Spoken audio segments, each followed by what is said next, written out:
드립니다. 오늘 주신 하나님 말씀 누가복음 1장 46절부터 56절까지 말씀입니다. 누가복음 1장 46절부터 56절까지 기록된 하나님 말씀 제가 받들었습니다. 마리아가 이르되 내 영혼이 주를 찬양하며 내 마음이 하나님 내 구주를 기뻐하였음은 그의 여종의 비천함을 돌보셨음이라.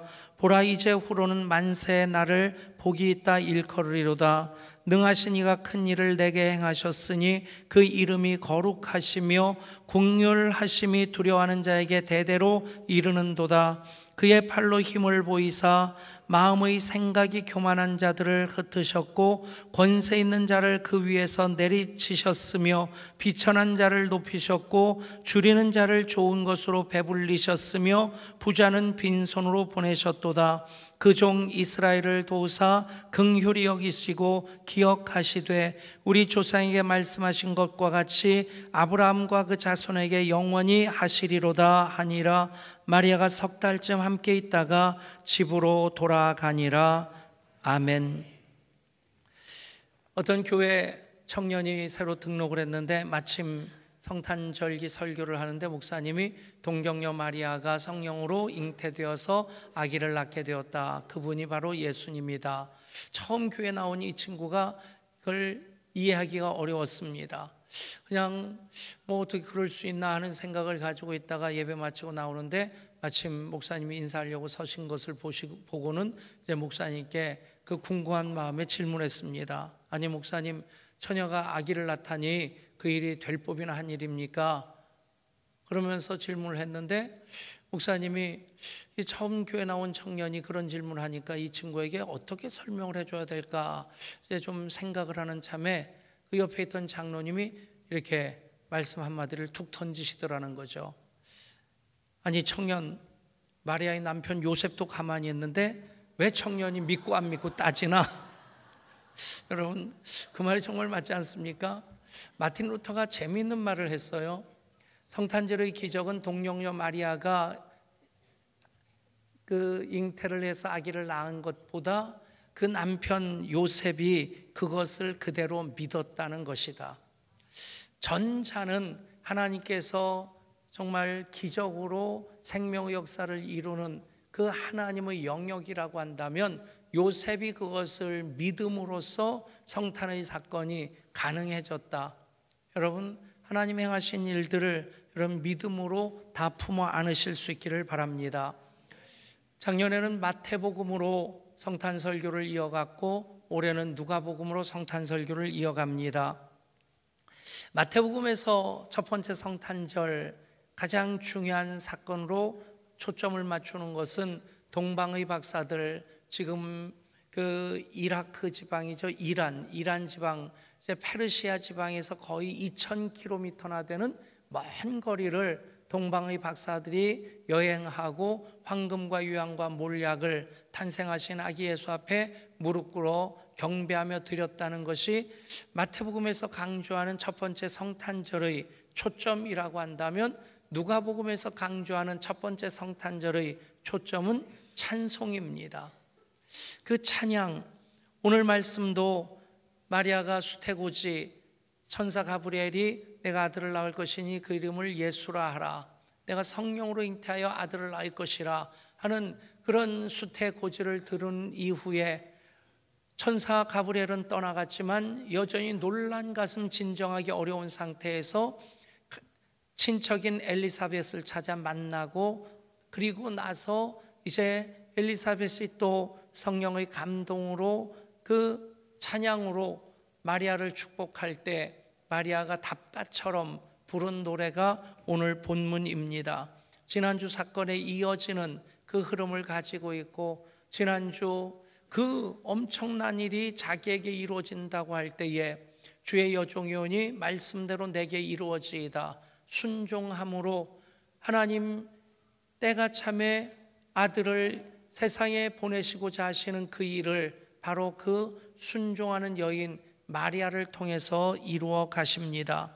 그 일 전후에 마리아의 찬송으로부터 누가복음에는 성탄절 많은 찬양의 기록들이 있습니다.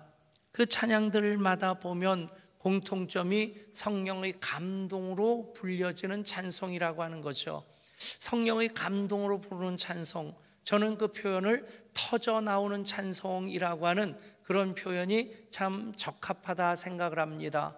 지난주 금요성령 집회 때 우리의 찬송이 속에 감사로 감격으로 가득 차 있어서 그렇게 터져 나오는 찬송이 되기를 원합니다 하는 표현을 썼었는데, 정말 우리가 노래할 때, 찬송할 때 감정적인 어떤 이유로 인해서 노래하고 찬송을 할 때 많습니다. 울적할 때라든지 기쁘다든지 어떤 환란이 있을 때 그것을 이겨나가야 될 그런 결단으로서 찬송을 하지만, 그런 찬송도 귀한데 내 속에 은혜가 가득하고 감격이 가득해서 그래서 하나님을 향해 부르는 찬송, 그 성령의 감동으로 부르는 찬송은 터져 나오는 찬송이라 믿습니다.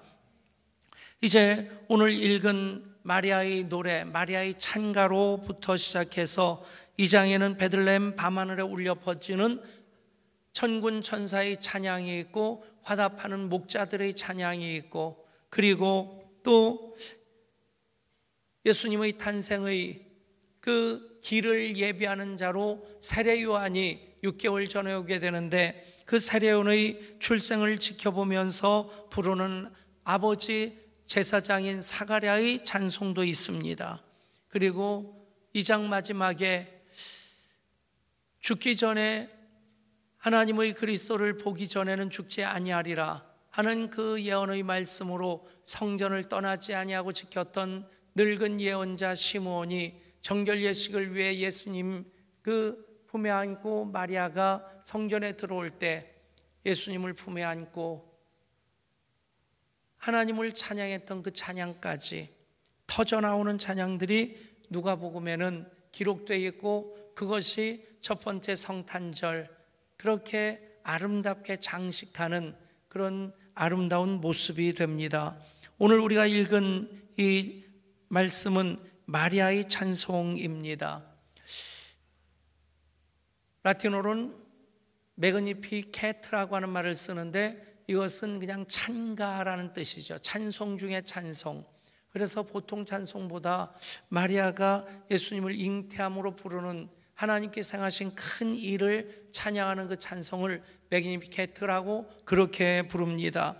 보면 마리아가 이르되 내 영혼이 주를 찬양하며 내 마음이 하나님 내 구주를 기뻐하였음은, 그렇게 시작하는데, 표준 세번역 성경 보면 그리하여 마리아가 노래하였다 그렇게 시작이 되어집니다. 그리하여. 원어 성경에 보면 그리고라고 하는 접속어가 있는데, 우리 개역 성경에서는 전체적으로 이해하는 부분들은 접속사를 굳이 해석을 하질 않습니다. 근데 그 그리하여, 그리고라고 하는 접속사가 있다면 전체의 흐름이 더 명확해질 겁니다. 지난 주일 우리가 주의 여종이오니 말씀대로 내게 이루어지이다 수태고지의 말씀을 같이 나눴는데, 그 다음에 마리아가 천사 가브리엘은 떠났지만 그 놀란 것은 진정할 수가 없어서 문득 엘리사벳에게 6개월 전에 있었던 그 일, 늙어서 아기를 가질 수 없었던 엘리사벳이 임신하게 되었다는 그 소식을 들었고, 그래서 유대 산길로 해서 엘리사벳을 찾아갑니다. 그 일이 그 중간에 있게 되죠. 엘리사벳에게 문안할 때 41절부터 말씀 보면, 엘리사벳이 마리아가 문안함을 들음에 아이가 복중에서 뛰노는지라 엘리사벳이 성령의 충만함을 받아 큰 소리로 불러 이르되, 큰 소리로 불러 이르되라고 하는 것은 큰 소리로 얘기했다는 것이 아니라 큰 소리로 노래했다는 것입니다. 찬송했다는 것이죠. 여자 중에 내가 복이 있으며 내 태중의 아이도 복이 있도다. 내 주의 어머니가 내게 나오니 이 어찌 된 일인가. 보라, 내 문안하는 소리가 내 귀에 들릴 때에 아이가 내 복중에서 기쁨으로 뛰놀았도다. 주께서 하신 말씀이 반드시 이루어지리라고 믿은 그 여자에게 복이 있도다. 아멘. 주께서 하신 말씀이 반드시 이루어지리라고 믿는 그 여자에게 복이 있도다. 여러분, 그 일이 또 엘리사벳을 통해서 확인되어질 때에 감사한 마음으로, 감격스러운 마음으로 마리아가 찬송을 하는 내용이 바로 오늘 말씀입니다. 이사야 43장 21절에서 그렇게 말씀합니다. 이 백성은 내가 나를 위하여 지었나니 곧 나의 찬송을 부르게 하려 함이라. 아멘. 여러분, 하나님이 행하신 일들을 경험하게 될 때에 하나님이 찬양의 이유인 것을 깨닫게 되면 우리는 찬양하지 아니하고는 견딜 수 없습니다. 또 한 번 2018년 성탄 계절이 하나님을 향한 터져나오는 찬송으로 가득한 계절이 될 수 있기를 원합니다. 이제 그 찬양, 성령의 충만함으로 부르는 찬양, 곧 터져나오는 찬양인데 그 찬양의 이유가 무엇인지 또 한번 살펴보고자 합니다. 어떤 이유가 있으면, 어떤 일이 있으면 터져나오는 찬양을 할 수 있을까? 오늘 46절, 47절은 마리아가 찬양을 시작한 그것이고, 그리고 48절부터 찬양의 이유가 나옵니다. 말씀을 우리 한 목소리로 55절까지, 46절부터 55절까지 한 목소리로 같이, 이 정도 하면 미리 띄워주면 내가 마음이 초조하진 않을 텐데 같이 읽습니다. 시작. 마리아가 이르되 내 영혼이 주를 찬양하며 내 마음이 하나님 내 구주를 기뻐하였음은 그의 여종의 비천함을 돌보셨음이라. 보라 이제 후로는 만세 나를 복이 있다 일컬으리로다. 능하신 이가 큰 일을 내게 행하셨으니 그 이름이 거룩하시며 긍휼하심이 두려워하는 자에게 대대로 이르는도다. 그의 팔로 힘을 보이사 마음의 생각이 교만한 자들을 흩으셨고 권세 있는 자를 그 위에 내리치셨으며 비천한 자를 높이셨고 줄이는 자를 좋은 것으로 배불리셨으며 부자는 빈손으로 보내셨도다. 그 종 이스라엘을 도우사 긍휼히 여기시고 기억하시되 우리 조상에게 말씀하신 것과 같이 아브라함과 그 자손에게 영원히 하시리로다 하니라. 아멘. 그렇습니다. 찬양의 이유는 하나님이십니다. 그 하나님, 마리아로 기뻐하게 하시는 하나님입니다. 여종의 비천함을 돌보시는 하나님이십니다. 큰 일을 행하신 하나님, 긍휼을 베푸시는 하나님이십니다. 그의 팔로 힘을 나타내시며 교만한 자를 흩으시는 하나님이십니다. 권세 있는 자를 내리치시며 비천한 자를 높이시는 하나님, 줄이는 자를 좋은 것으로 배불리시는 하나님, 그 종 이스라엘을 도우시는 하나님, 아브라함과 그 자손에게 영원히 행하시는 하나님이십니다. 아멘. 여러분, 여기서 그 하나님 큰 일을 행하시고 줄인 자를 좋은 것으로 배불리시고 또 교만한 자를 내리치시는 그 하나님의 그 성품이 무엇인가, 왜 이런 일들을 행하시는가 하는 것, 그것을 설명하는 단어가 있는데 바로 긍휼입니다. 그 긍휼을 베푸신 하나님, 긍휼의 하나님에 대해서 50절입니다. 긍휼하심이 두려워하는 자에게 대대로 이르는도다. 54절 그 종 이스라엘을 도우사 긍휼히 여기시고 기억하시되. 긍휼이란 단어가 두 번 반복돼서 나오는데 첫 번은 마리아에게 초점을 맞추고 있고 또 한 번은 이스라엘 전체 민족을 향해 초점을 맞추고 있습니다. 그러니까 마리아가 그렇게 때가 참에 하나님의 아들을 여자에게 낳게 하시는 그 일이 마리아에게 이루어졌다. 그것이 바로 마리아에게 베푸신 하나님의 긍휼이라는 것입니다. 이스라엘 역사, 정말 고난의 역사로서 이어지는데 작은 민족인데도 약한 나라인데도 하나님께 선택하신 이유가 그 약한 자들을 통해 하나님의 하나님 되심을 나타내고자 하심입니다.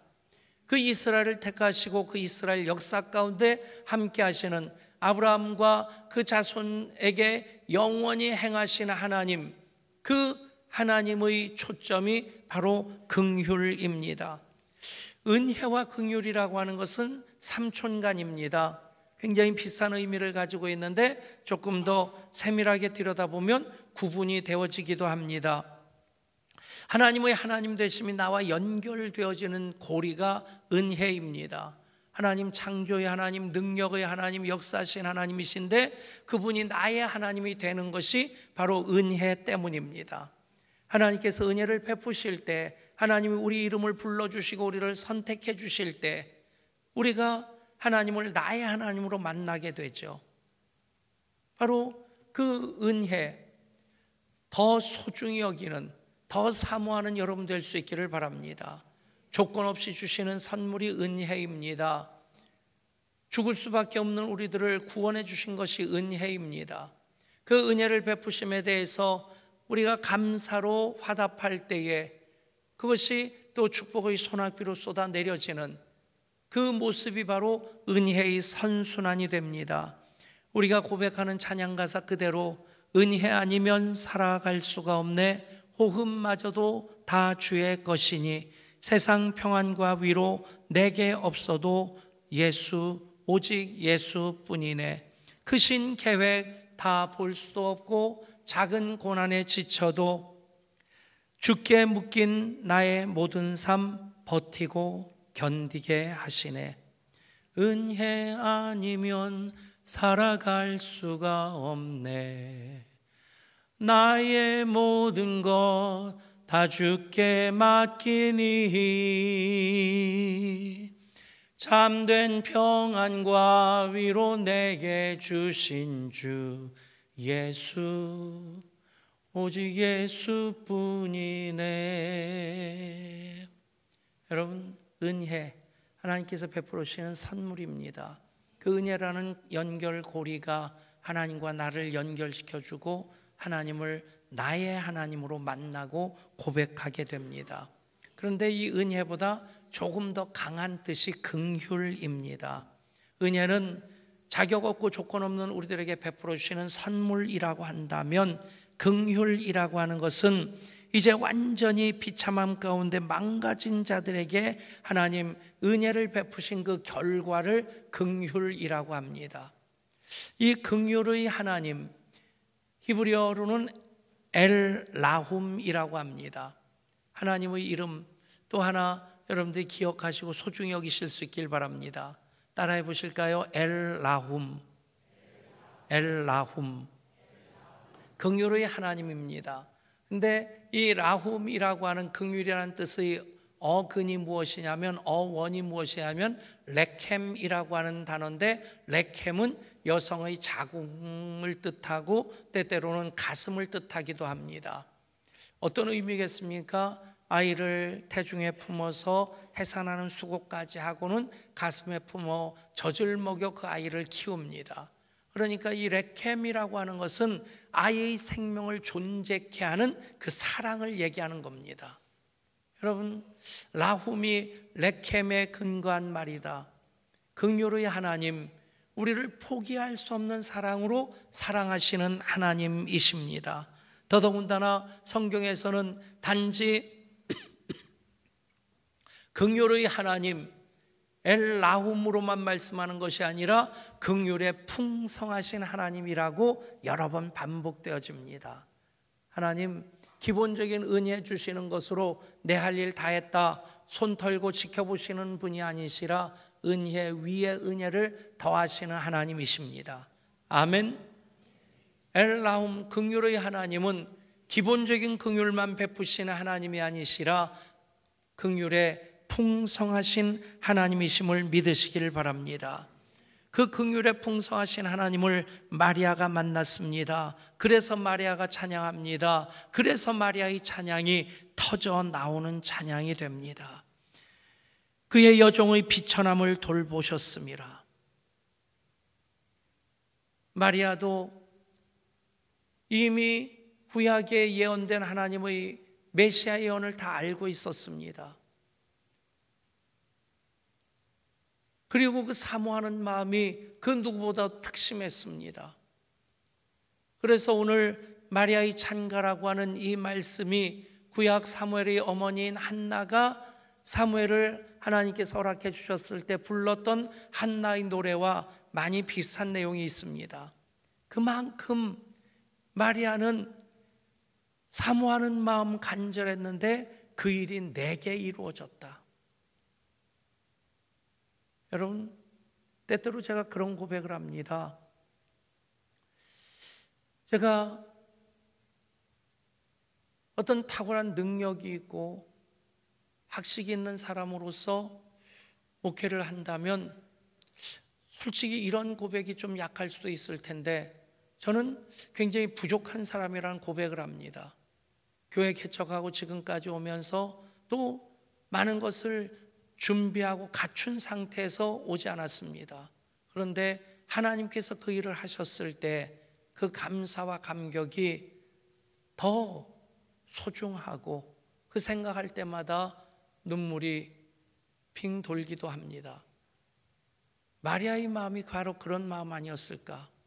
자기 부족한 것, 시골뜨기 처녀로서 어쩌면 성화의 그림으로서 그려진 성모 마리아를 보면 정말 왕관 쓰고 왕복 입고 그 뒤에 후광이 비춰지고 곱디고 온 그런 모습으로 그려져 있습니다. 그런데 마리아의 진짜 모습을 보려고 한다면 왕관을 벗겨야 되고 화장을 지워야 될 것이고, 그리고 그 왕복을 벗기고 나면 그 아래 아주 낡은 베옷을 입고 있는 아주 그 시골뜨기 처녀, 그럼에도 순박한 나름대로 열정의 얼굴을 하고 있는 까무잡잡한 그런 아가씨의 모습을 보게 될 것입니다.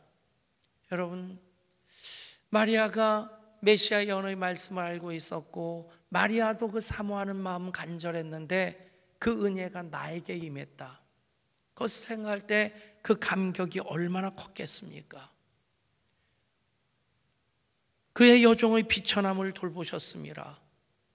세상적인 신분이나 지위, 어떤 그 자격 조건 따지지 아니하시고 마리아를 선택하셨을 때 마리아는 그것이 나를 향한 하나님의 긍휼이다 하는 것을 깨닫고 고백하면서 그것이 그대로 터져나오는 찬양이 된 것입니다.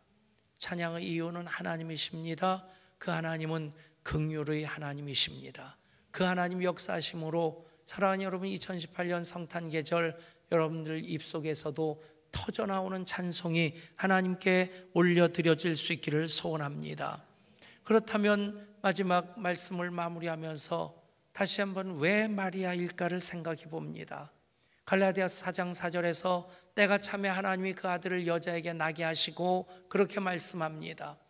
간단한 한 절의 내용이지만 이 안에는 구약 성경 다 담겨 있는 겁니다.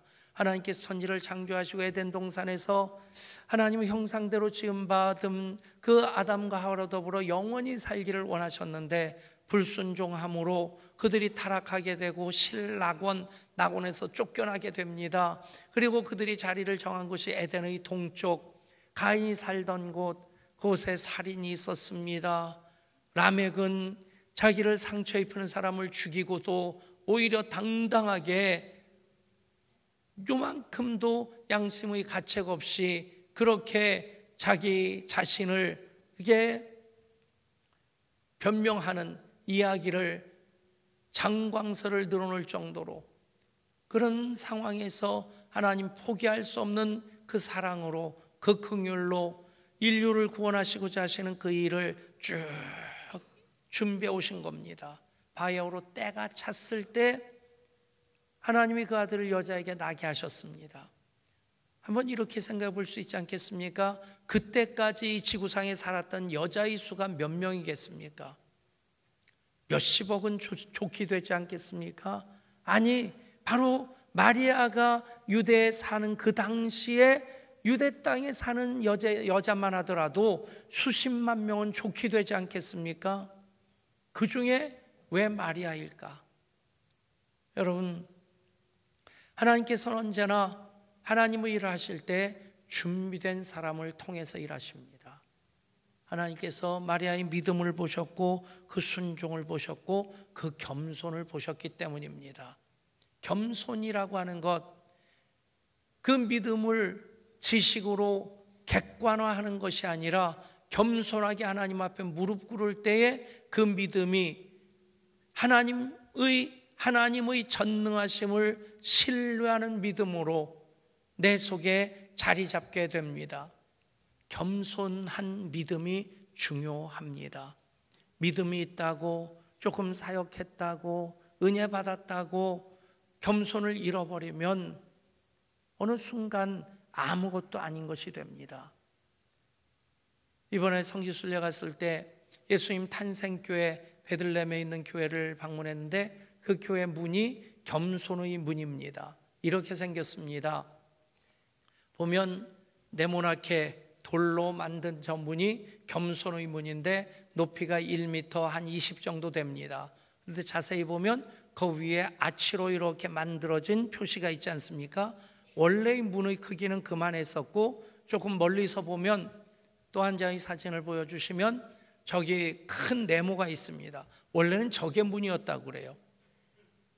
이제 예수님 탄생교회를 만들어 놓고 예수님께 예배하기 위해 나오는데 그 문이 그렇게 대문으로 활짝 열려져야 되리라 생각하고 만들었는데 나중에 저쪽이 이제 이교도들에 의해 정복을 당하게 됩니다. 그러니까 이교도들이 말 타고 성전까지 막 들어오니까 그것을 막고 아치형의 문을 만들었다가 그것도 아니다, 정말 탄생하신 예수님 앞에 나가려고 하면 겸손해야 된다.